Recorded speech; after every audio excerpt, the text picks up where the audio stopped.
champions. But you, everyone we speak to say that you're a very calm and cool competitor. Obviously, it's roasting hot here. You've got to stay cool. You're a very calculated driver, and as you said earlier, there's lots in the algorithm to success for this race because of battery temperatures, because of tyres. Can you put it all together? Well, I mean, firstly, the championship, it's still there are still a lot of races, 8 races to go if we include this one. So it's far too early to think about the championship. Nevertheless, it's good, to qualify at the front and to race at the front. I think that today we will have to do an intelligent race. I don't know if I'm cooler than the others, or more calculated. I don't know. This we will figure out at the end of this one. But there will be definitely quite a bit more thinking to do, and you'll have to be probably more strategic, definitely. Well, your team speak very highly of you, Edo. There you go. All right, Radzi, where are you at?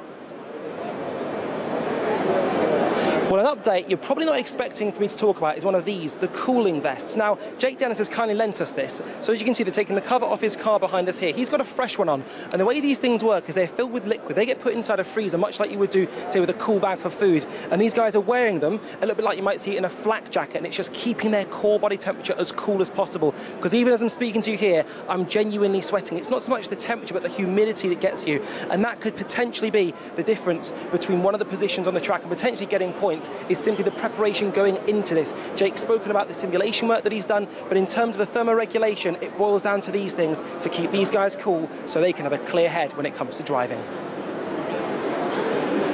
All right, I'm at Mitch Evans' car.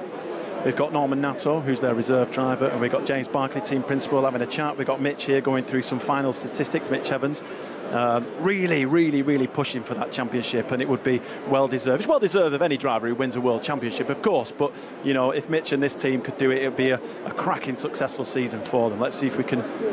I'm not going to listen in. Mitch is 4th in the championship. How are you feeling, Mitch? Yeah, all good. Nice and cold. Oh, behave yourself. It's sweltering. You've got a lot to do. Obviously got the DS lockout at the front. Can you get past them? I'm keen to, yeah. I think there's a few guys that are in with the shop for this race. It's obviously all about sort of battery management for the thermally and also for the tyres.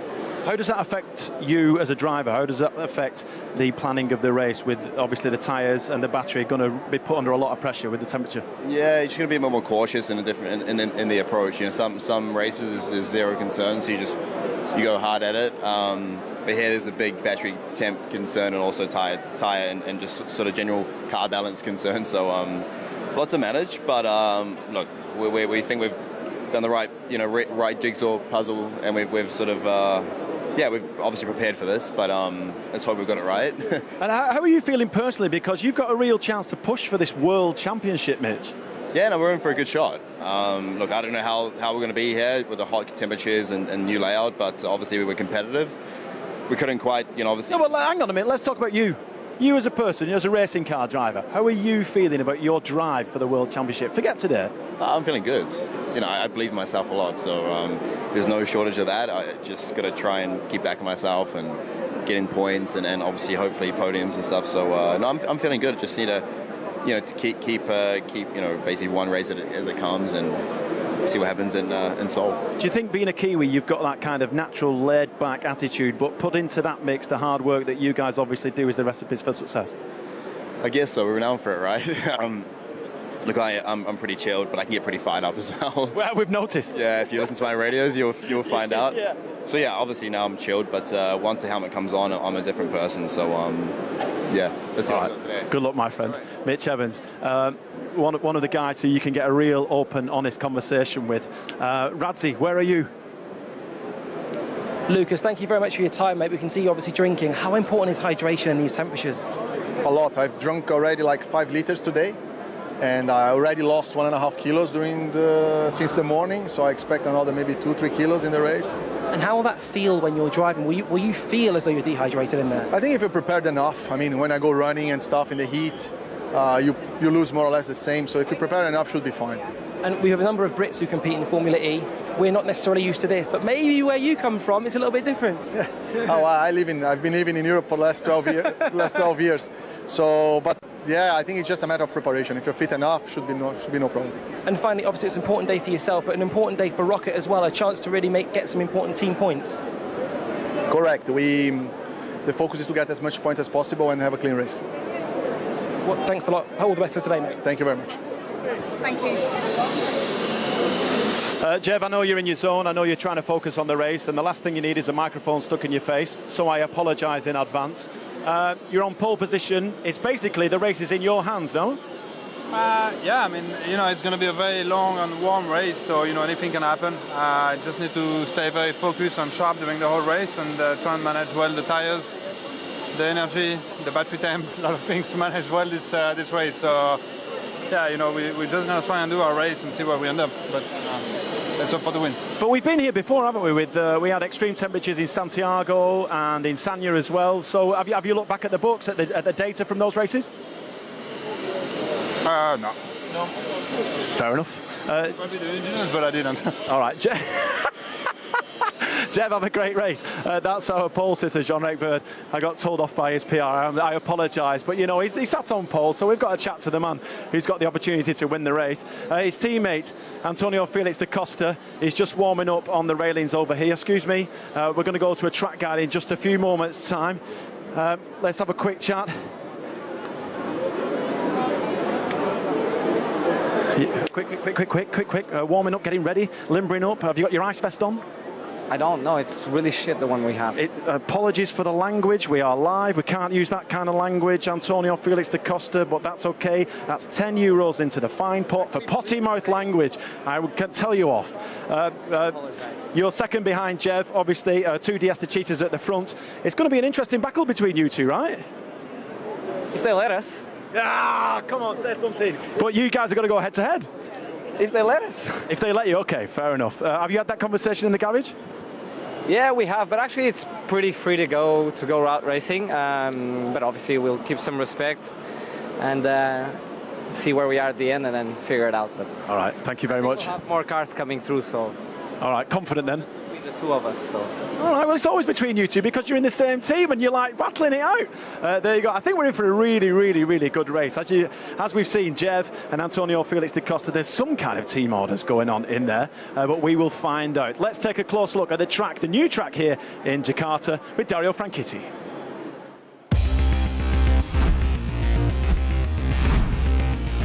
Welcome to Jakarta, a new venue for Formula E. Let's go take a lap of this 18-turn circuit. It's a fairly long run from the start line down to turn 1, a 90-degree right-hander, which is a good overtaking opportunity normally. But just look how wide the entry to this corner is. I think you could probably get 7 Formula E cars wide going into here on lap 1. Now, I'm not saying they're all going to come out of the corner, but they could definitely attempt it. During the race, I would look for some spectacular moves right here. Turns 2 and 3, really taken as one corner. The technique I would use would be to carry as much speed through 2 as possible, then use this area between the 2 corners to settle the car down. Turn 3 tightens up on exit, so take a late turn in to keep the car over to the right. That opens up that acceleration zone through 4 and 5, and then the kink straight through 6 into the braking zone of turn 7.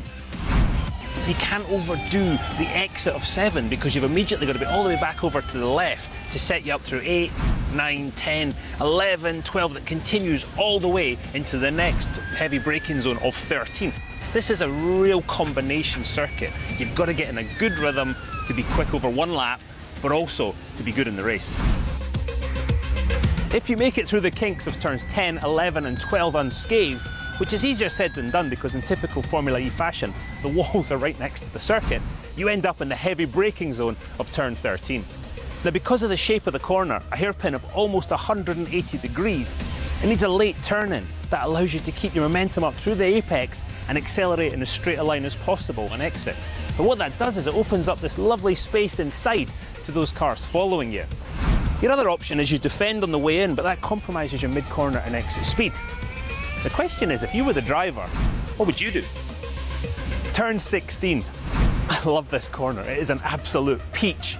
It's wide, there's a load of camber to help the cars on the racing line to carry more speed. And on the outside of the corner is the attack mode activation zone. And the sensors have been positioned really awkwardly for the cars on the outside of the circuit. So anybody that's out here taking that extra boost of power is going to lose more positions than you would have first thought. Turn 17 is a long sweeping left-hander. Then comes turn 18. It's one of those awkward corners, slightly more than 90 degrees, so you're turning and braking on the way in, and then accelerating and turning on the way out. Then it's the run to the finish line, and that's a lap of the Jakarta circuit.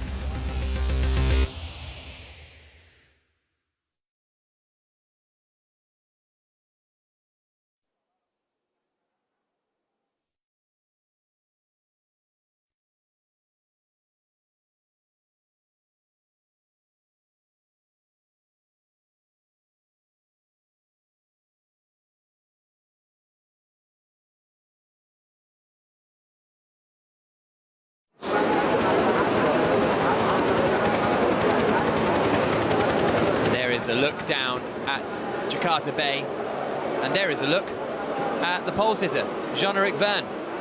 10 wins in Formula E. It's been 20 races since his last win, Jean-Eric Vergne, coming in Rome last year. 15 pole positions is a new record, and he is third in the championship at the moment on 98 points.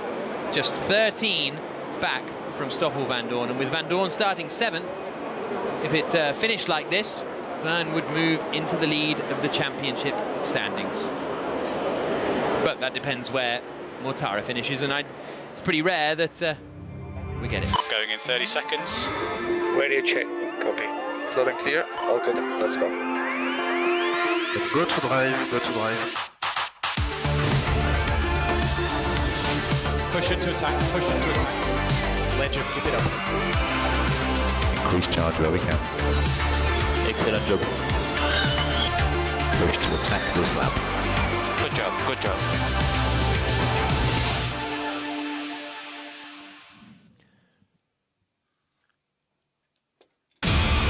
A new venue, a new location, a round 9 of the ABB FIA Formula E World Championship, and a first visit to Indonesia and the city of Jakarta for the 2022 Jakarta E-Prix. We're into the second half of the season now, and the capital city of the 4th most populous country in the world is about to experience Formula E racing for the very first time.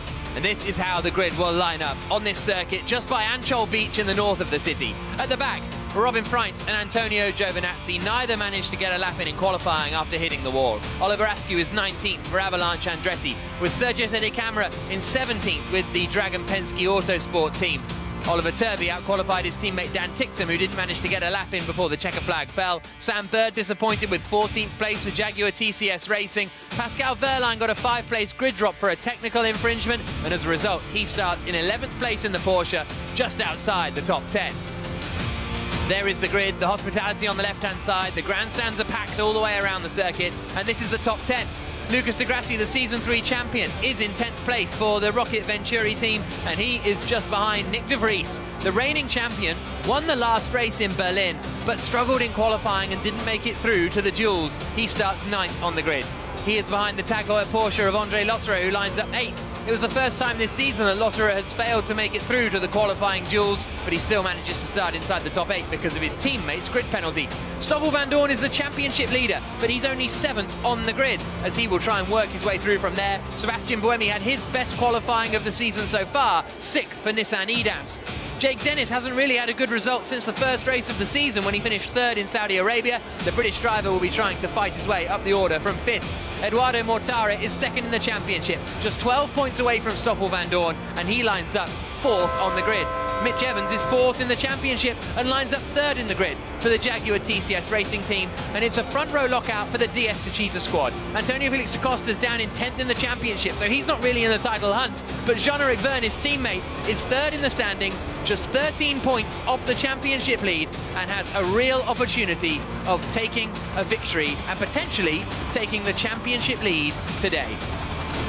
My name is Jack Nichols. Alongside me here in the commentary box in Jakarta is the IndyCar legend Dario Franchitti.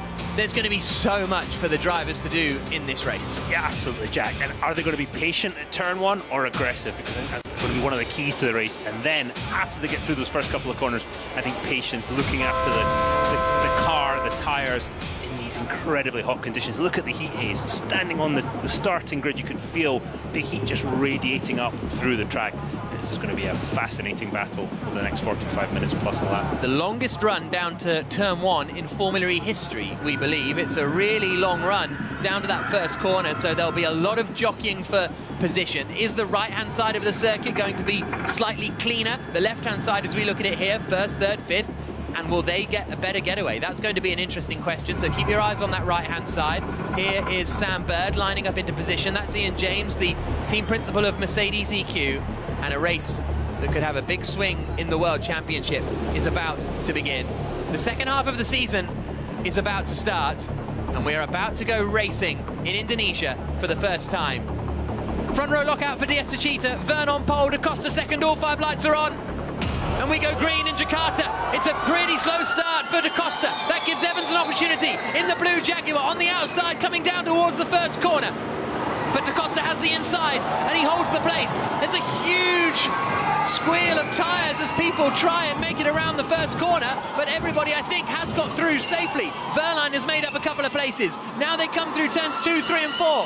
Wehrlein has got ahead of Nick de Vries as well and up into 8th place. Brilliant start from the Porsche driver, but Vern holds the lead. Da Costa didn't get away well, but he's still in second place in the black and gold Diaz Techeetah, and here comes Lotterer, forcing his way past Nick de Vries. I thought he was going to go into the side of his Porsche teammate for a moment, but he managed to keep it all together. But it's the 2 Diaz Techeetahs who hold the lead out front.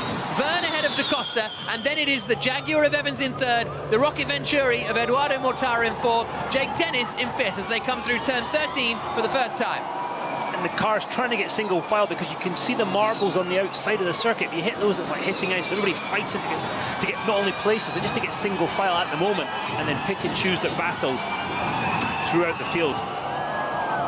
Through the final corner at turn 18 and out onto the start, finish straight again to complete lap 1. It's a 45-minute plus 1 lap race. Antonio Felix da Costa in the slipstream of Jean-Eric Vern, and they're very, very close coming down into the first corner. Da Costa said that they're free to fight as long as they respect each other. I asked James Rossiter, the sporting director, is Da Costa allowed to win this race? He said, yeah, but there's a lot to unfold because Vern has the points advantage in the championship fairly comfortably.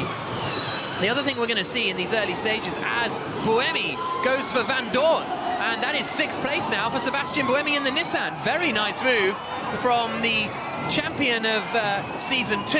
There's a yellow flag at turns 2 and 3, so we'll try and work out who that is, but Buemi is up into 6th place, Van Dorn down to 7th. Still the 2 black and gold Diaz Techeetahs are leading the way, and the safety car is deployed. Safety car is deployed, and there's a wheel off, and it's Oliver Rowland who has dropped to the back of the field, and the safety car is deployed. Scott Elkins in the bottom right deploying the safety car, and that will bunch everybody back up together. Now, the time spent behind the safety car, some of it will get added on to the end of the race as well, so depending on how long the safety car is out for. But Rowland is off at turn 3, Vern and Da Costa 1st and 2nd, Evans 3rd, Mortara 4th, Dennis 5th. And Buemi, Van Dorn, Wehrlein, Lotterer and Nick de Vries the top 10 as we are under safety car conditions here in the Jakarta E-Prix after, and there is Rowland climbing out of the car, and he's frustrated with that as well, you might expect. And that is the end of Rowland's race. And the car is already behind the wall, so I don't think this safety car will last too much longer. Just looking how close some of the cars are running, we keep talking about temperature, that's also battery temperature. And it's really important that drivers get as much cooling into the car as possible so they can keep the battery cool. That's going to allow them to regenerate more, put more energy back into the battery as the race goes on. But if you look at Da Costa, he's so close to Jean-Eric Vern, it's going to choke off his radiators a little bit. So what's happened there to Rowland? Is it the front left? Yeah, it looks like the front left that's missing, but there doesn't look like there's any other damage. Normally when you see an accident like that, the wishbones that hold the corner on come off as well. It looks like the wheels just come off. And the safety car will be in this lap then, so we'll get racing back underway pretty quickly. Let's have a look at the start again. The 2 Diaz Techeetahs, it was a much cleaner start for Evans, but just had the outside line. Yeah, and I think Evans, the car's on the left, just gained advantage of the clean part of the track. White and black Porsche on the left. Pascal Wehrlein going right around the outside. He got on the dirty stuff, and still managed to hold it and get around the outside. That was class from Pascal Wehrlein. Watch again, the white Porsche on the right-hand side, far back. It looks like he's cooked, but he keeps it together. I mean, phenomenal racecraft. And also just looking at where everybody else is positioned around him, not to turn into anybody. On board with Mitch Evans and the Jaguar. You can see the wheel spin from Da Costa's rear wheels. Yeah, absolutely right. And I think Mitch Evans didn't want to get tucked in behind. I think we're going already. I think that Jean-Eric Vergne is gone. Safety car in. Jean-Eric Vergne gets the race back underway here in Jakarta. Through the final corner, out over the line, and down towards the first corner. Evans is pretty close here to the back of Da Costa, and I wonder if there's a feeling at Jaguar they need to clear and split one of the DS Tachitas if they need a chance of winning this race, and not let the Tachitas just control the pace and control the field. Yeah, absolutely. The last thing he wants to do right now is see Jean-Eric Vergne in the lead, disappearing up the road as his teammate Antonio Felix da Costa and the second of the black and gold Tachitas just start to hold him and the rest of the pack up a bit. So let's see how aggressive that Mitch Evans is going to be. This is turn 7 and both Tachitas lock up. Is this an opportunity for Evans? Round the outside. Big mistake from Da Costa. There's contact and Evans is through. Da Costa going in far too hot into turn 7, and the Jaguar driver is now up into second place then. And he will now start to try and attack Jean-Eric Vergne in the lead. It's given Vergne a bit of an advantage. There's some defensive work from Dennis. There's some attacking work, I think, from Wehrlein, trying to get ahead of Van Dorn. Hasn't quite worked out. So there is 3rd, 4th and 5th. Da Costa, Mortara and Dennis. But Jean-Eric Vergne, because of that mistake from Da Costa, has got a little bit of breathing room up at the front. Out over the start-finish straight, we come again. Vergne leading in the DS Tachita, sets the fastest lap of the race. Second is Mitch Evans in the blue and grey Jaguar. Then it's a wide again from Da Costa. He's locked up again going into turn 1. De Grassi is fighting with Lotterer into the first corner, and they go wheel to wheel. Has Da Costa held the place? I think he has, kept ahead of Mortara. But another little mistake there. De Grassi did get ahead of Lotterer into turn 1, so De Grassi's up into 10th place. Here's Da Costa's radio. Okay, brake balance, try to get back the position as soon as possible if you can.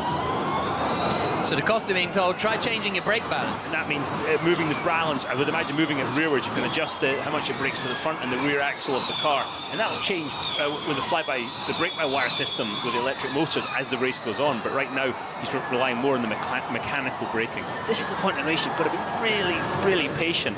And you can see Da Costa just struggling that little bit.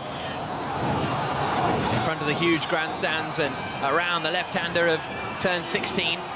38 minutes plus 1 lap to go. It was interesting, Da Costa was told, get the place back as soon as possible.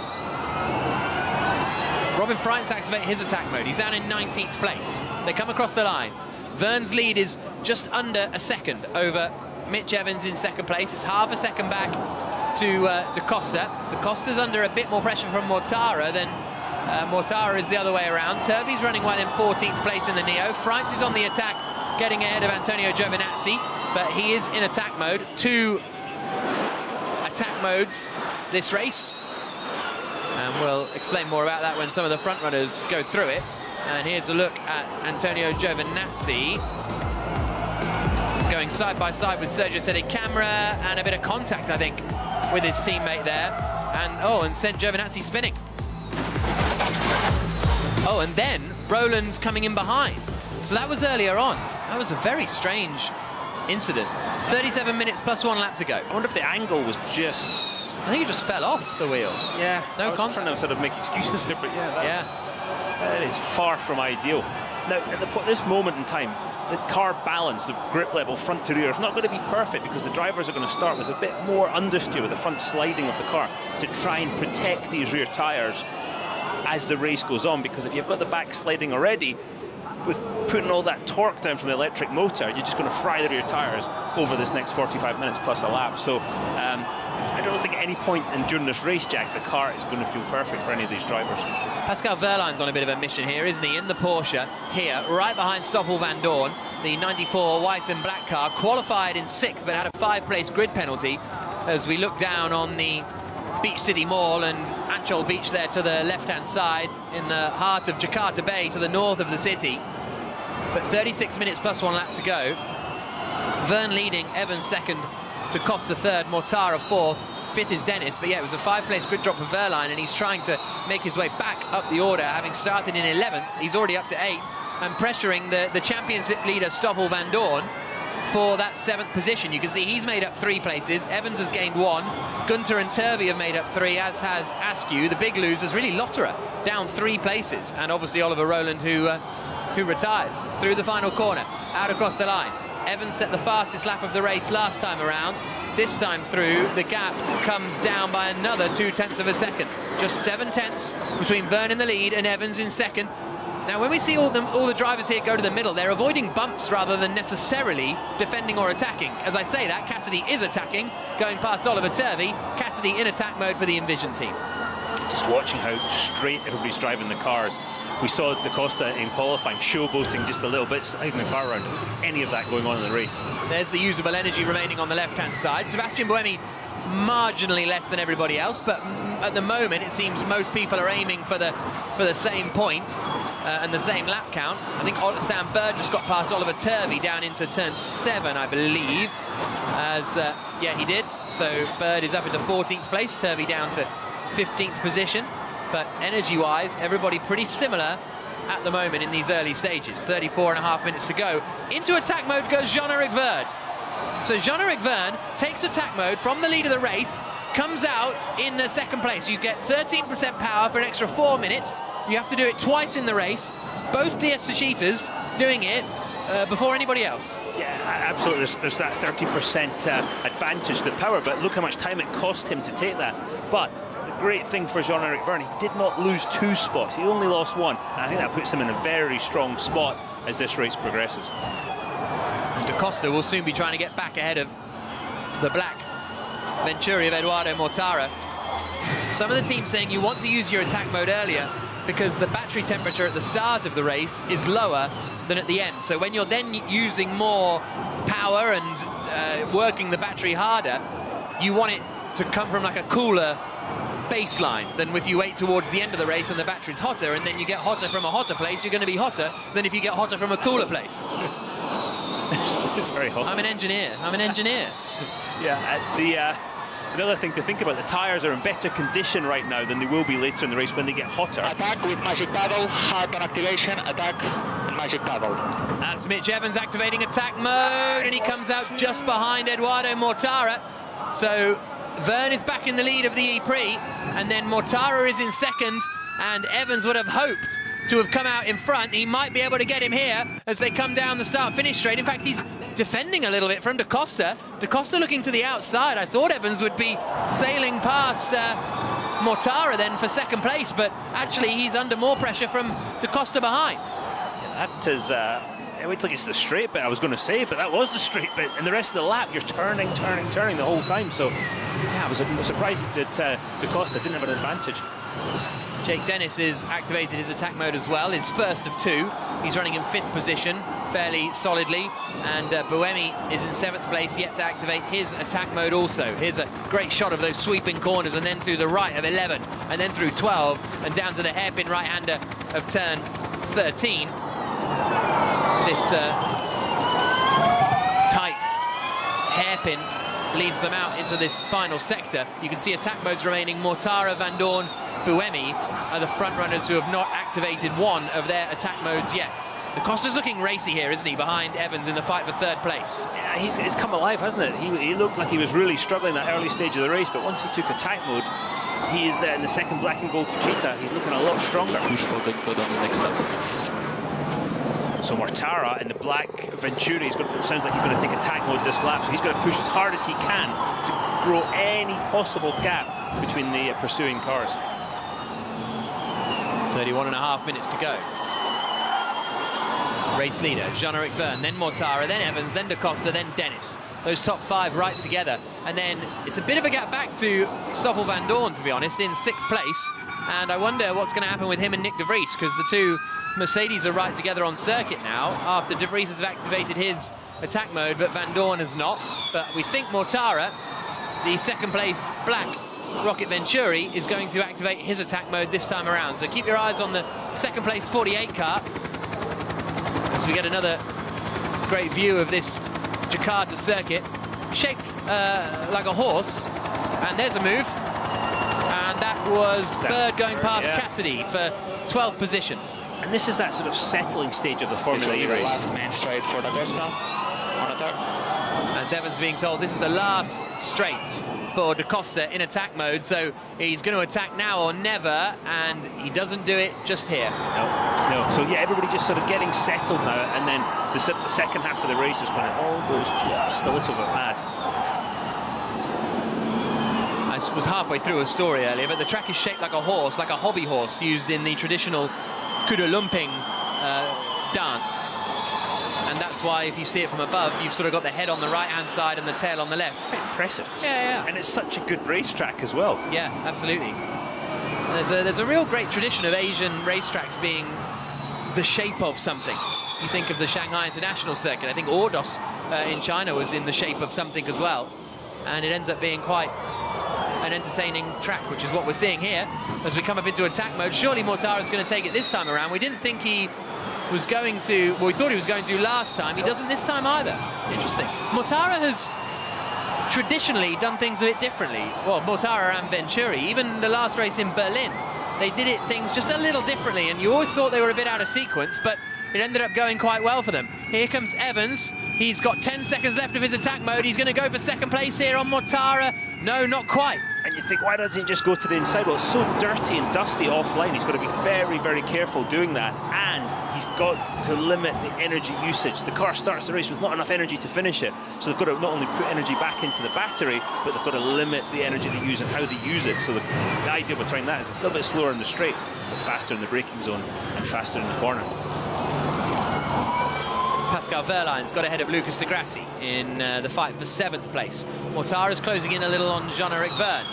And then it is De Costa in 4th, Dennis in 5th. Van Dorn, Wehrlein, de Grassi, Lotterer and De Vries are the rest of the top 10. So De Vries has got shuffled back here. He's now back behind Buemi.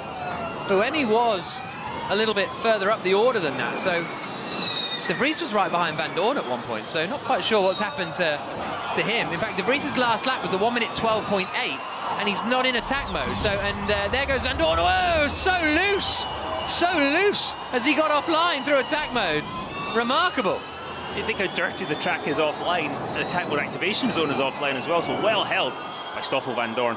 That could have ended in tears.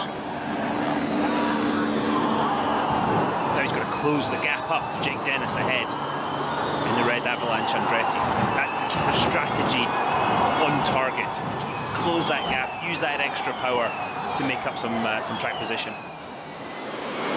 28 minutes plus 1 lap to go.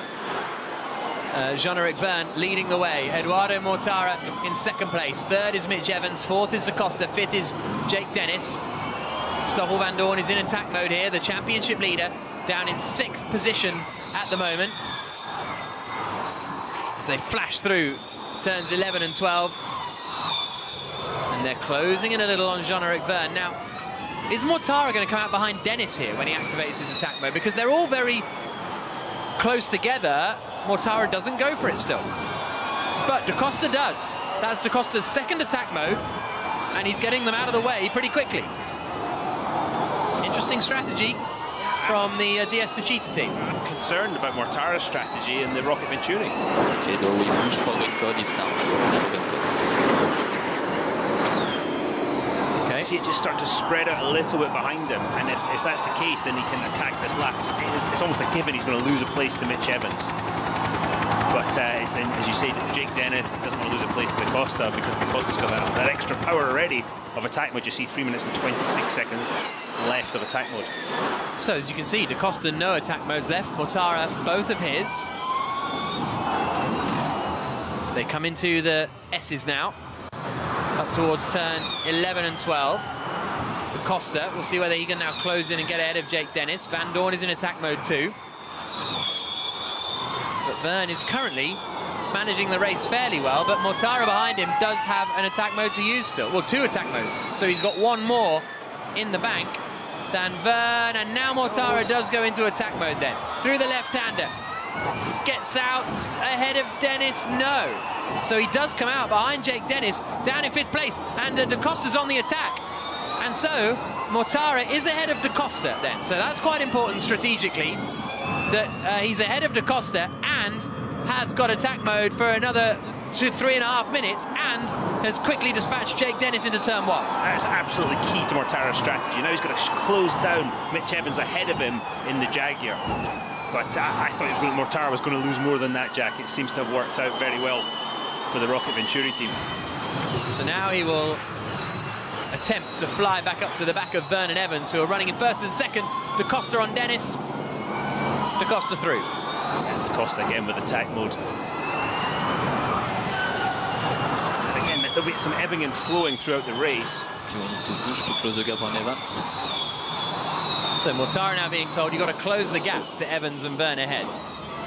And Stoffel Van Dorn passing Jake Dennis as well. Jake Dennis in a bit of trouble, it looks like. Yeah, there'll be some ebbing and flowing as the balance of the car shifts. As a leader, Jean-Eric Verne takes attack mode as well. Mitch Evans back to the head of the race. So that's Verne's second attack mode, and Mitch Evans is now in the lead of the race. So Evans leads, but he's still got an attack mode to take. Verne in second does not. Mortara in third does. Da Costa in fourth does not. Van Dorn in fifth does. So interesting with these Formula E races to know what way it's going to go and what way it's going to work out. Yeah, what we don't know right now, again, is battery temperature, how much the guys can regenerate, how much energy they can put into the battery without overheating the battery. It's like your phone. When you charge your phone up, you do it quickly, it heats up even more. So see Jean-Eric Verne all over the back already of Mitch Evans. 24 minutes plus 1 lap to go. Evans, Verne, Mortara, Da Costa, Van Dorn. The same 4 again. Down into the hairpin of turn 13. Jean-Eric Verne had a snap of oversteer as he came out of turn 12. I thought he was going to make an attempt into 13, but he just got that snap of oversteer that cost him distance to the car in front. Does Evans go for it this time? He does not. Mortara is still in attack mode. There into attack mode go the 2 Porsches, Verline and Lotterer from 7th and 9th, respectively. Energy remaining, Jean-Eric Verne has a little less than those around him. He and Da Costa have a little less, but there's pretty much nothing in it. And here comes Verne for the lead of the race. Into turn 1, and Jean-Eric Verne takes the lead. Evans, I thought, was going to try and get the cut back into turn 2, but it wasn't to be. But Evans still has an attack mode to use. Yeah, that would have been a brave move, Jack. Turns 1, 2 and 3 really going to one long corner. And Mitch Evans just discretion being the better part of valor right there. Verne, Evans, Da Costa, Van Dorn and De Vries are the 5 drivers with fan boost, so they will get a 5-second power boost in the second half of the race. So 4 of the front 5 receiving the fan boost vote. Right up to the wall, down into turn 13. So Evans, has he got enough of a gap to go for it now in the Jaguar in second place? Let's have a look. Nope. No, not this time. I was going to say, does he wait until Mortara runs out of attack mode behind him? As we see Stoffel Van Dorn, the Mercedes, take it. Lucas de Grassi in the second of the Black Rocket Venturis as well. And he comes out just in front of Andre Lotterer, who they were fighting earlier on. Now, Van Dorn tried to take attack mode, but missed it. Missed attack mode, Stoffel Van Dorn, so that has cost him a good few seconds and maybe has knocked him out of the lead battle. So that's really frustrating for Stoffel Van Dorn. Eduardo Mortara is now out of his first attack mode. Jean-Eric Verne leading. He's in attack mode for another minute. Evans has another one. Mortara has another one. And I think it's those kind of 4 for the win. I don't think Jake Dennis in 5th place is going to be able to make much progress. There come the leaders. In the red Andretti, he looks like he's on more of an offensive posture right now than attacking. There is Dennis, just ahead of Stoffel Van Dorn. We'll see if Van Dorn goes for it again into attack mode here. Nope. None of the top 4 do. Confirm attack, confirm attack. Van Dorn goes for it again and activates it this time around. So he is now in 6th position. 7th position, make that. Verline gains another place, so he's been up 5 places so far in the course of this E-Prix. But Verne's lead is looking fairly comfortable as they come down into turn 1. Jean-Eric Verne now runs out of fan boost.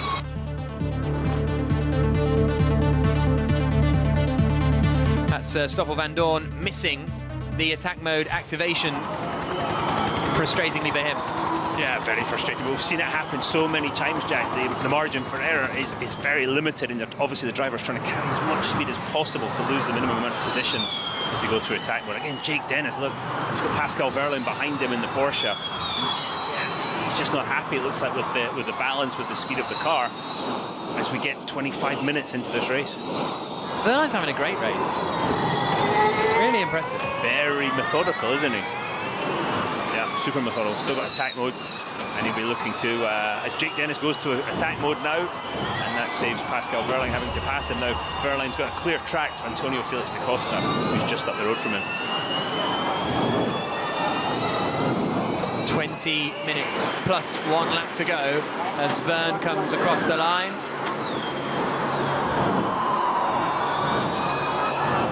Down into turn 1. Here with 20 minutes plus a lap to go in the Jakarta E-Prix, round 9 of the ABB FIA Formula E World Championship. Myself, Jack Nicholls, and Dario Franchitti with you as we watch these electric cars racing around the streets of the Indonesian capital. And Jean-Eric Verne is leading at the moment by about a second, looking comfortable enough, but Mitch Evans behind him has another attack mode to use in the Jaguar, as does Eduardo Mortara, who's third at the moment in the black Rocket Venturi car. Just watching Jake Dennis, just looks like he's not happy with the balance, Jack. The front of the car sliding on the way through the middle of the corner, and the back snaps round on exit. So yeah, just a lack of grip, and you can see even with attack mode, he's going backwards. Those top 4 running fairly comfortably now, clear of the rest of the field. And there is the rest of the field, all behind Pascal Wehrlein in 5th place. There come the leaders across the line again. So Verne in the lead, Mitch Evans in 2nd, Mortara in 3rd, da Costa in 4th. And here's a look from Vandoorne on Wehrlein. The silver Mercedes EQ gets through. So that is 5th place for Vandoorne.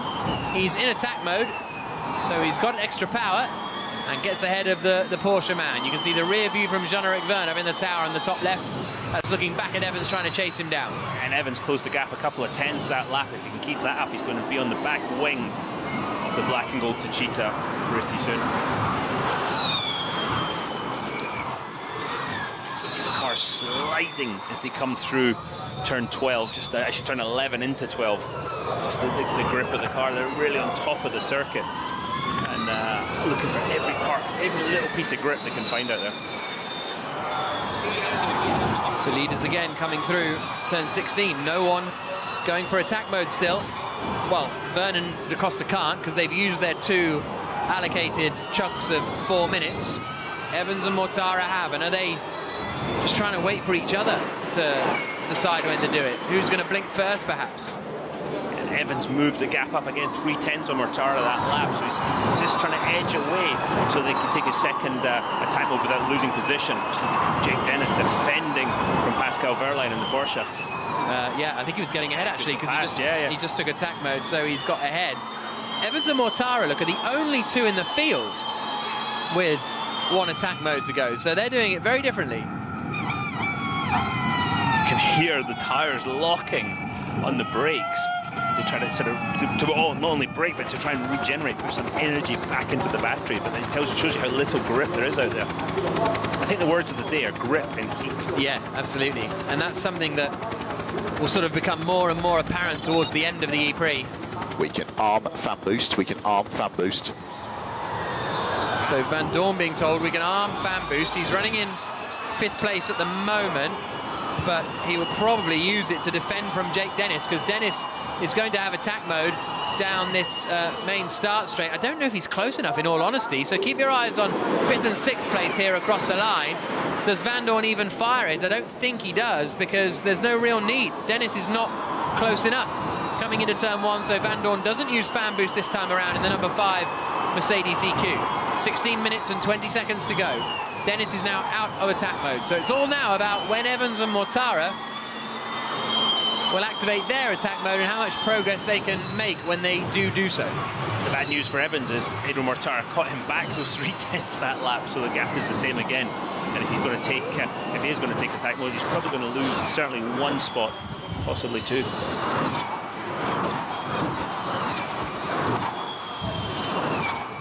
Cars flashing through that sequence of corners at 8, 9 and 10. Verne and Mortara having a little bit less energy available than Mitch Evans. Evans is looking quite strong for energy at the moment, not massively so. And there goes Mortara into attack mode. His second attack mode, he's got 4 minutes where he'll have more power than the rest of the cars ahead of him, but he's dropped down into 4th place as a result. Let's use some energy, ENO plus 004. And Josep Roca, Evans' engineer, has just seen those energy stats that we put up and has decided, right, we can afford to use a bit more energy, because the teams only get to see the other car's energy when we show them. I think we're trying to do 2 things there. We're trying to open up the gap from Da Costa and obviously close down the gap to Verne before he takes that second attack mode. And he's going to try and get into the lead of the race with that extra power, and then having track position, either drive away or hold up Jean-Eric Verne behind him. That's the plan. Easy. Yeah, theoretically, we've got it won. And has Evans now got a gap to activate his attack mode? There's a look at those drivers who have fan boost still. I think Evans might be quite close to a gap here to come out in front of Da Costa potentially. Yeah, absolutely. I'd be doing it right now, Jack. I think he's far enough ahead. Let's see what he does. Yeah, here he goes. Here he goes. Push and attack. No magic paddle. Push and attack. Through goes Evans. Activates attack mode. And that's what it means to James Barclay as Evans emerges second in the race, crucially still ahead of Antonio Felix da Costa. And now he's going to start the charge to try and close in on Jean-Eric Verne. But here comes da Costa on fan boost. He's having to defend here from Eduardo Mortara. And Mortara can't make it through. I think Mortara gave him a little shove in the braking zone as he moved across the front of him. That's massive for Mitch Evans to hold position. Let's see how much he can close that gap now to Jean-Eric Verne, the leader of the race. He's 1.7 seconds behind, but he gained 0.3 of a second through the first sector. He's going to be up on the back of him before too long. Less than 14 minutes plus a lap to go in this fascinating Jakarta E-Prix so far. Here's Evans' radio. Da Costa is holding Mortara back. We could magic paddle. Da Costa is holding Mortara back, so we could magic paddle, is the message to Evans. I'm not 100% sure what the magic paddle is, to be honest. Me neither. I'd be guessing right now. Which has never stopped me before. Yeah. Just watching Mortara's car, it looks like he's got a slightly better balance, but he's also got a load that he's got an extra 13% of power, which always makes the car handle a little bit better when it goes quicker in a straight line. Here he comes. And there's no holding him back, I'd say, right now from Antonio Felix da Costa. Mortara gets through in the Venturi ahead of the DS Techeetah of da Costa. So one DS Techeetah leading the way, the other down in 4th place with Evans and Mortara in 2nd and 3rd. There's Evans, there's Mortara with da Costa right behind. Now Evans on that last lap only closing about half a second to Jean-Eric Verne, the race leader. But again, he's got to look after everything. You can't just close the gap in one go. You use too much energy, you use too much of the tyre, so you just got to be a little bit careful as you see him coming through turns 11, 12, skimming the walls. A little bit of lift and coast, braking into 13. Neat and tidy. Mitch Evans got such a smooth driving style. Only taken 3/10 out of Verne on this lap so far. In fact, sorry, only 2/10 so far. Into the final corner, and we'll get a look at the gap between them. It was 1.3 seconds. And in terms of energy, Mortara has a little more, but everybody is about the same in that front 4. So it's just about Evans using the next lap to try and catch up to the back of Jean-Eric Verne. And paper bag or something, I don't think it's bodywork, or it might be some of the advertising from around the side of the circuit, but that has gone flying in the air. Just watching Jake Dennis there in the Avalanche Andretti car, the red car on camera now, the car sliding a lot more than those around him, the back end of the car sliding a lot more, so it looks like it's using its tyres harder, and this next 11 minutes plus 1 lap are not going to be nice, I think, for Jake Dennis. Here's a replay of Dennis getting overtaken by Pascal Wehrlein into turn 1. Wehrlein gets the move done, although Dennis Yeah, okay, he did send it back. Got the cut back into turn 2 and 3. Very nice move from Dennis. That would explain why he's sliding around. He's been offline. Nice move. Every time I say Jake Dennis is doing something wrong, he's actually doing something really right. So, sorry, Jake. Here comes Evans down towards the first corner. I think he's a little too far back to attack Jean-Eric Verne. Some slight off the last corner. Nose to tail for the lead. Verne ahead of Evans. And Evans has caught up to the back of him now, so it's just a pure race from here on in. And it's between Verne and Evans for the win in the Jakarta E-Prix. They've both got fan boost available as well. And we're on board with Evans now, fighting for the win and fighting for the top positions in the championship, because Evans has 83 points, Verne has 98. So a win here would be huge for Evans' championship challenge. Stoffel Vandoorne, the championship leader, in 5th at the moment. And they've got the same energy, but just watching Mitch Evans' steering wheel, he's not fighting the back of the car, so the balance of the Jaguar looks really good right now. We haven't really been on board with Jean-Eric Verne, but the Jaguar looking strong. You've got to watch the body language of the car, it's not sliding. And look how much time he gained into turn 18. Across the line comes Jean-Eric Verne, and as it stands, he would take the lead of the championship by 2 points ahead of Stoffel Vandoorne. Mortara would drop down to 3rd, Evans would be in 4th. So this is big. This would give Jean-Eric Verne the championship lead if things stay like this.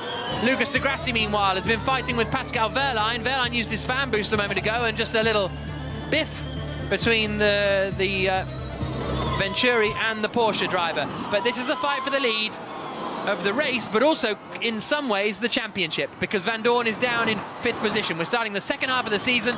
After this race, we are going to Marrakesh, and then a couple of races in New York and London and South Korea. And Verne and Evans are right together for the lead. The 32-year-old Frenchman, the Parisian, up against the young New Zealander in the Jaguar. Jean-Eric Verne in the black and gold Techeetah, double champion, looking in his mirrors as he went down the straight. You could see him looking, like, where is Mitch Evans in the Jaguar? So he's feeling the pressure already. And Mitch Evans, if he's feeling that a little bit quicker, he's going to be thinking, where can I make the move? Where's my advantage? Where can I make it count?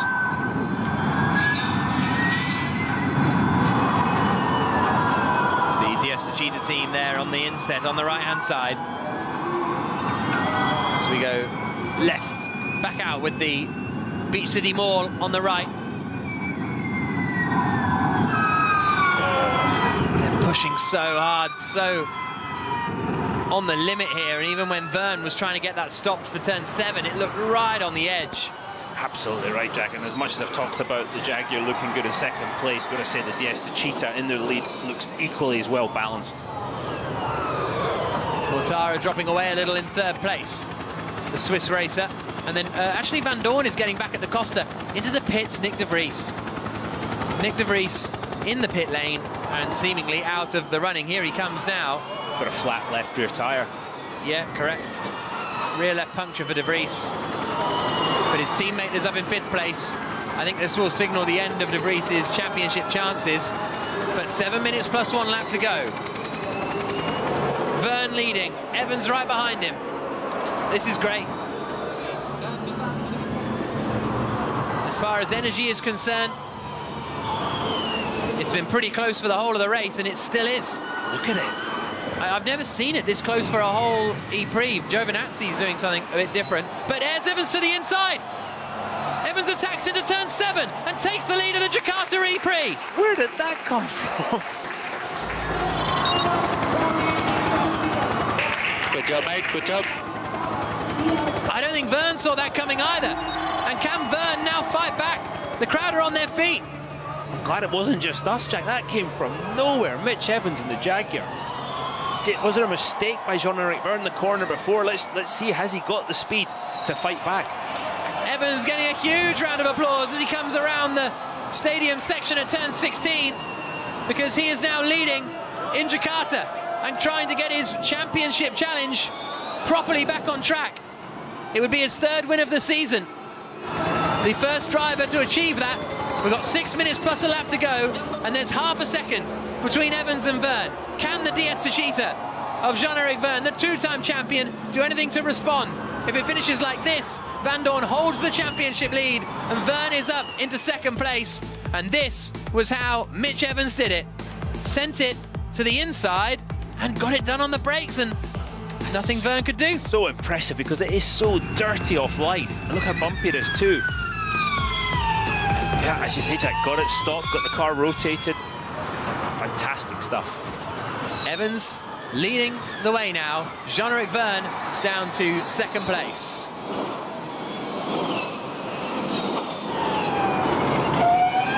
Jean-Eric Vergne has slightly less usable energy as well than Mitch Evans too. So things are looking pretty good for the Jaguar driver out in front now. 5 minutes plus a lap to go. The bad news for Vergne is Mortara is coming along too in the Rocket Venturi. He's just closing the gap to the car in front. You see him, the third car in view. Onto the brakes into the first corner. Less than 5 minutes plus a lap to go. We will get the added time in a couple of moments too, so there will be a little longer because we had that safety car at the start. But here comes Evans, then comes Vergne, then comes Mortara, then comes Da Costa and Van Dorn right together. Van Dorn in 5th position in the Mercedes EQ, trying to put pressure on Antonio Felix Da Costa. He didn't look that strong in the early phases of this race, Stoffel Van Dorn, but he's coming back on strong now. Down into turn 7 we go. With 4 minutes plus a lap to go, we're on board with Stoffel Van Dorn in driver's eye, running in 5th place, trying to get ahead of Antonio Felix Da Costa. And this camera right next to the driver's left eye. Fantastic view. This is exactly what the driver sees. You can see the driver can't actually see the nose of the car, how far it extends, so when they hit the car in front, it's a good excuse. You see him grabbing some oversteer, controlling the slide from the back of the car as he comes through turn 17 into the final corner. He looks strong at this point. I think Stoffel Van Dorn looking to line up Antonio Felix Da Costa. He uses fan boost. Van Dorn on the attack for 4th position. Da Costa covers the inside. Van Dorn to the outside. Nothing he can do, even with the fan boost. Can't get the cutback either. And Da Costa holds the place for the time being. We saw there that there'll be a minute and a half of added time. So when this 3 minutes and 20 gets to 0, it'll then go back up to a minute 30. And then there'll be a minute 30 plus 1 lap remaining. Van Dorn not able to get ahead of Da Costa in the fight for 4th position. Evans, Vergne, Mortara for the lead, and then Da Costa, Van Dorn for 4th place. Jake Dennis still running in 6th position. Evans and Vergne still have an attack mode to go. Jeff might use fan boost on the main straight. As Evans being told that Vergne might use fan boost on the main straight, which they're coming up to in a few moments' time. A couple of corners. And on the run down towards turn 1, is Jean-Eric Vergne going to be close enough? Doesn't look like it, to be perfectly honest, but 2.5 minutes plus a lap to go. He's running out of time to try and use it. Vergne does. Vergne is on fan boost. But he's not close enough. No, absolutely not, Jack. And you've got to have a big advantage to be able to pass on the brakes into one.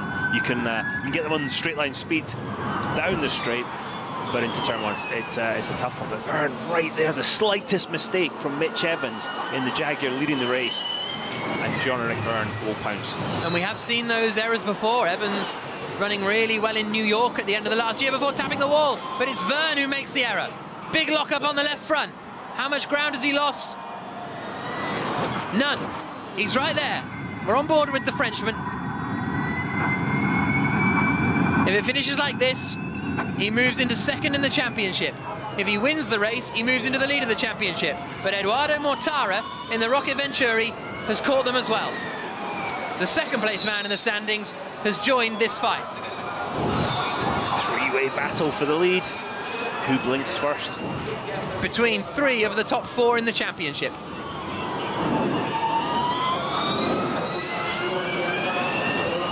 Out onto the start straight again. 1 minute 20 plus a lap to go. Plus the added time. You just wonder, is Vergne biding his time? The energy still all the same. Have a look and see which one dips down to 8% first and that will give you an idea of who has a tiny, tiny, tiny bit less. And, well, Evans and Verne ticked over pretty much identically. That's incredible. They're all on exactly the same energy level. 5-second time penalty for Andre Lotterer. Caused a collision with Nick de Vries. That'll be why de Vries ended up with a puncture and in the pits for a new tyre. Again, these guys carrying the maximum amount of speed. You want to save energy, carry as much speed as you can when you're off throttle, and that's easy to make a mistake in those situations. Jean-Eric Verne absolutely stalking Mitch Evans in the lead. Through 16, you can see the dark clouds coming as one of Jakarta's traditional storms appears to be on the way, a little too late to affect the race on what is turning into a beautiful evening and a very entertaining first ever Jakarta E-Prix. Across the line we come then, and the added time is about to get added on now. And so the added time of 1 minute 30 plus 1 lap to go. Mortara is being told he's got more energy than the drivers in front. And that could give him a chance to gain 1 place. That's what you want to hear as a driver. Just gives you that impetus, just keep attacking. And you know the 2 ahead of you are in trouble. We're going to have 2 to go at the end of this one. So 2.5 laps remaining by my calculations. So they're going to be a bit tight on energy here. And you saw Verne go down to 5%, then back up to 6 as he put some energy back into the battery. Watch them again into 13. See if it goes back up to 6%. Oh, this is going to be tight, Jack. The only other way they can do it is by slowing down over this lap to shorten the race distance, but I don't think so. I wouldn't be doing it with Jean-Eric Verne right behind me in my gearbox. Verne is on the charge now. Coming into turn 18, the right-hander, and this will be the start of the penultimate lap of the race. This is going to be really tight. Verne has a little bit less energy, and Verne's going for the lead here. Down towards turn 1, Evans covers the inside. But now he's got dirt on his tyres, Jack. Can't overdo it through turn 1. Look how slow out of he is. shape. Evans got out of shape. Verne is all over the back of him. Bump. And Evans is just out of position ever so slightly at every corner. But he got a little bit of a good run coming through 4. This is the view back from Evans. I'm struggling with the race. Evans under big attack. 2 laps to go. Evans saying, I'm struggling with the rear tyres. Watching about 3 corners time. Let's see if Jean-Eric Verne sends one down the inside into turn 13. Coming up. 1 lap to go at the end of this one. Yeah, here comes Verne. No, nothing doing.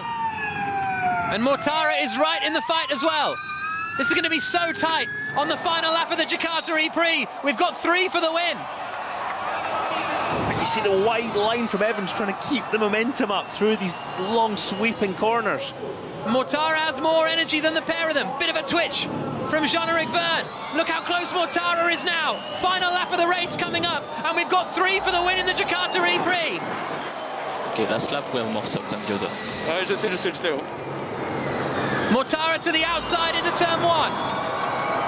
Evans is just doing enough. Verne's in big energy trouble here. He's got 1%. Evans and Mortara have 2%. Verne is going to struggle to finish second here, surely.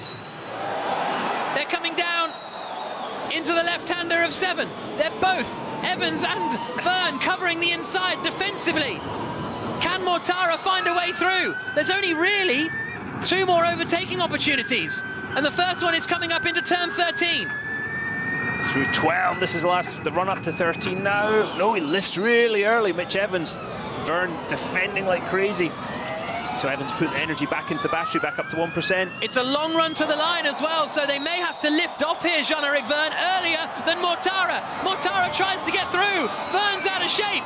Evans is surely going to hold on. I think Verne is going to run out of energy here. He covers the inside again. It's going to be right together for second place. But Mitch Evans in the Jaguar has driven a superb race, and Mitch Evans wins in Jakarta. Come on, come on, come on. Verne holds on to second place at the line by 0.2 of a second. That's what it means to the Jaguar team and James Barclay. And Mitch Evans takes his 3rd win of the season. Let's have a chat to Mitch Evans. Right, nice work, guys. Nice work. You gave me the car that we needed. Thank you. This is down to you guys. Thank you. Mitch, is Dario on TV. Congratulations. That was an incredible drive. Thanks, mate. I'm hot. I'm seriously warm at the moment. Wow. Well, just want to say huge credit to the guys here on the team, just because we had a tough last race, but they gave me the goods this weekend. It was really tough at the end. My tyres were going off a lot, so to keep them behind was tricky, but we got there in the end. So this feels really, really good. So cheers, mate. Well done. Mitch Evans taking the victory, and he's a little bit warm in there. He's up. When we spoke to him on the grid, he was very calm, really calm, and that obviously there's the win, but that chap really calm and deep voice, and very interesting zone I think that Evans has been in today. Yeah, I think he's been working with this season, in the lead up to this season, with his mentor Mark Webber, and just being calm, because sometimes you can even get really spiky on the radio, and that's been affecting him. Super calm today in the most difficult and trying of conditions. Ice cold, calm as you like, and there's the win. Well, and celebrating with the fans as he makes his way around, and there'll be a huge reception for him at the podium in a few moments' time. But a tremendous performance from Evans. So much pressure at the end from Verne. Mortara only 2 tenths behind Jean-Eric Verne at the end. I think there'll be a bit of frustration there for Mortara, but he started 4th and finished 3rd. There is some progress, no doubt about that. Van Dorn finished 5th, so we saw that Van Dorn holds the lead of the championship. Verne up into 2nd ahead of Mortara, but Mortara's still in there. Evans gets a little closer to them all, and they're all concertinaing up, basically. In fact, the order in the championship was Van Dorn, Mortara, Verne, Evans, and they finished in reverse championship order. Evans, Verne, Mortara, Van Dorn. So the whole championship fight has just closed up, concertinaed together. But it's Mitch Evans who takes the win. The team not up at the FIA garage yet, so he hasn't got anyone to celebrate with quite yet, but I'm sure the celebrations will begin later on this evening.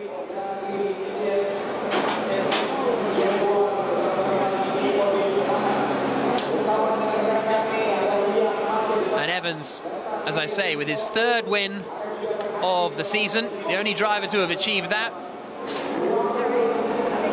And this is the Drivers' Championship. Van Dorn on 121, Verne on 116, Mortara on 114, Evans on 109. So we've got 12 points now separating the top 4 in the championship, and they've definitely broken clear. Robin Freitz didn't score any points today, finished in 17th position, but Van Dorn's lead is down to just 5 points ahead of Jean-Eric Verne. Another 2 points back to Mortara. So he's 7 points off the lead. And then Evans is 11 points off the championship lead. What a great track this is. You can see it here, nestled in Jakarta Bay on the northwest of Java Island. And that is a man who needs some rehydration. It never tastes so good. Water never tastes so good.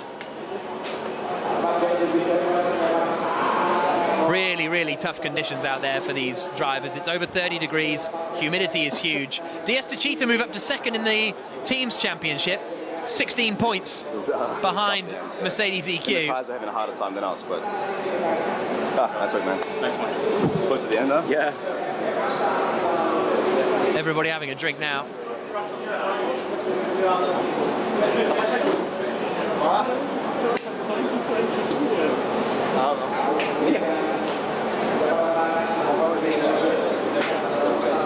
Mortara and Verne having a chat in French. So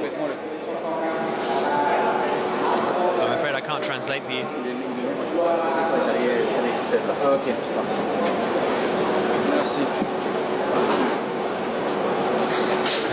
Il faut arrêter de faire les courses. Si, il fait trop chaud ici. Mais c'est pour que tu boives un peu. Picasso, c'est nouveau. Le mode Picasso, c'est nouveau ça.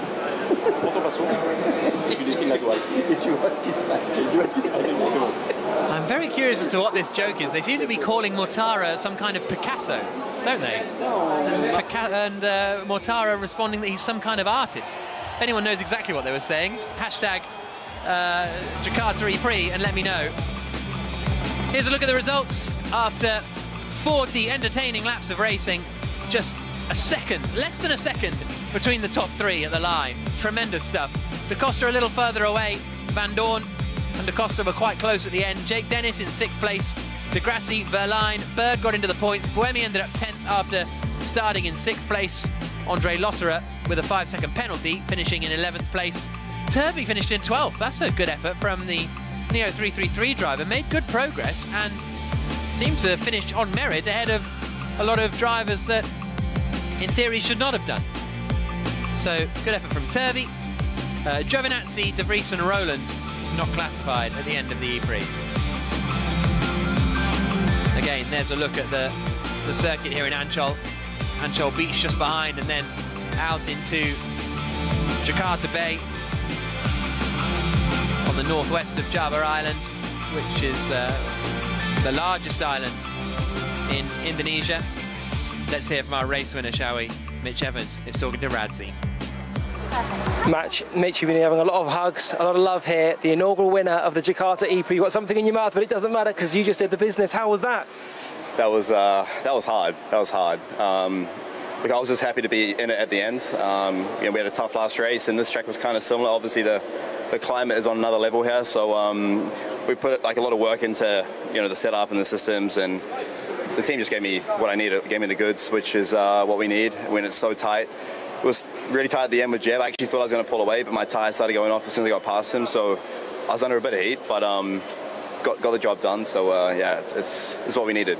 And just finally, what does it mean to you personally to be back in contention? Just now a few points separating the top four, you're properly back in this. Yeah, I mean, we needed a good result, but obviously new track, new climate, new everything. You don't really know how it was going to go. So yeah, very happy with the result, and we're back in it. Well, we were not really out, but it's just obviously put our position even stronger. So I'll take that. Massive congratulations, man. Thanks, guys. What a win for Mitch Evans.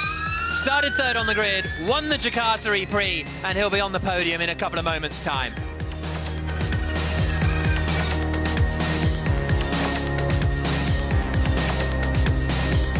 The two Diesta cheaters squabbling it out. Evans activated his attack mode. Came out just behind Eduardo Mortara, but this was the move for the lead. Into turn 7.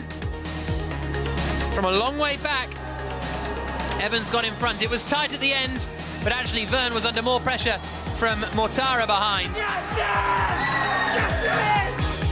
And the normally calm James Barclay showing what it means for Jaguar. John-Eric Verne, it was dramatic start to finish. You came in second. It was a fantastic result. How was it from your end? That was a good race. I think hats on to Mitch and Jaguar. They were simply fast. Bangkitkan semangat sportivitas bersama UC Sports 2. Kilas balik deretan peristiwa tak hanya genting, tapi juga mengharukan yang terjadi di arena pertandingan. Baru-baru ini, Karisamo berhasil menyabet juara dunia World Surf League untuk yang kelima kalinya.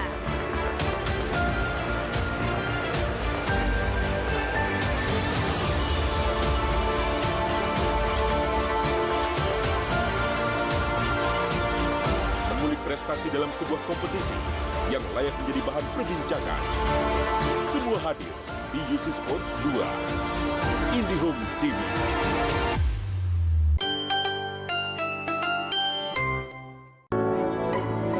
가장 뜨거운 순간, 가장 차갑게 무너뜨려줄게. 24-hour express drama, Eve. Wujudkan bersama IndyHome. Ayo kita nonton WeTV Original My Lecture My Husband Season 2. Eksklusif hanya di mana? WeTV iFlix dengan IndyHome. Exactly. Wujudkan bersama IndyHome. Juni, it's me time. Beragam tayangan siap jadi teman habiskan waktu. Hei, Lord Paduka yang Maharaja yang mulia sesepuh. penuh keceriaan dengan bermain game seru bersama. 5, 4, 3, 2, 1. Mengenal lebih jauh tentang Indonesia. Proses itu penting. Wah, yang datang sana beli tenun gitu. Aduh gila, kalau usaha gue begini hebat banget. Temukan dirimu yang asik di UC Prime.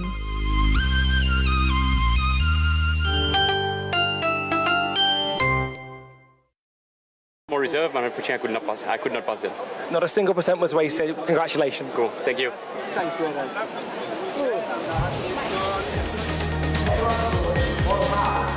What a great race. Congratulations, of course, to Mitch Evans from the TCS Jaguar team. Third in the inaugural Jakarta E-Prix, won by Mitch Evans, but Mortara is still third in the championship, and he's just 7 points away from Stoffel van Doorn in the championship lead, who had a quiet race to 5th position. As he made his way almost into the fight with Evans and Verne right at the end, but it wasn't quite to be for Eduardo Mortara. The fans are making their way to the podium now. It's going to be quite the atmosphere, I think, down there when the drivers head up onto the podium. All the dignitaries are there ready to hand out the trophies for the 2022 Jakarta E-Prix.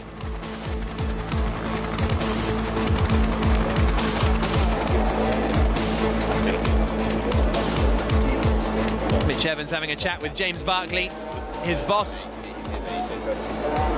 as they make their way towards the podium presentation now. It's going to be quite the atmosphere down there, I think. The fans that are in the grandstands around there will get a great view. Other fans that were further around the track will be standing behind. Evans really happy with his Jaguar team after the back of a Berlin race weekend where he really struggled.